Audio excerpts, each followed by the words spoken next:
Pastor அவங்க மாமியாருக்கு pickup பண்றதுக்கு போனாரா. மாமியாருக்கு 80 வயசு, 80 இயர்ஸ். அந்த மாமியாரை பிக்கப் பண்ணிட்டு இப்படி வர்ற அவருடைய டோர் கிட்ட வர்ற நேரத்துல ஒரு 90 வயசு அம்மாவை வீல் சேர்ல கூட்டு வராங்களாம். போய் அந்த அம்மாவை பிடிச்சி இப்படி கன்னத்துல கிள்ளி முத்தம் கொடுத்து சொன்னாங்க, யூ லுக் சோ பியூட்டிஃபுல். அந்த அம்மா சிரிச்சுச்சான். இவர் போய் காருக்குள்ள ஏறி உட்கார்ந்ததும் அவங்க மாமியார் சொல்லிச்சான், thank you my son அப்படினாங்களா. ஏமா thank you சொல்றீங்க?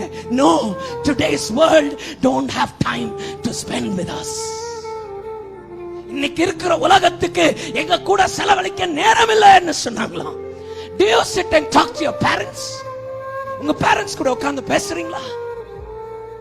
do you sit and laugh with your family? எப்படியா சமாதானம் வரும்? பணத்தை சாப்பிடவா முடியும்? பணம் பணம்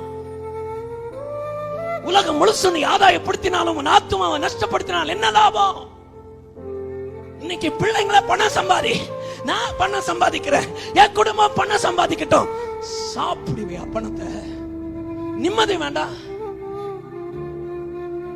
உங்க வீட்டுல நிம்மதி வரணுமானால் first watch your pride, second watch your place. ஆண்டவர் என்னை எதுக்கு படைச்சிருக்கிறார்? குறை இருக்கிற இடத்துல குறைகளை மாற்ற படைச்சிருக்கிறார். உங்க வீட்டுல நான் சொல்றேங்க, ஒரே ஒரு ஆசீர்வாதமான ஒருத்தர் இருக்கிறதுனாலதான் அந்த வீடு இன்னும் பரலோகமாக இருக்கு. ஆமா.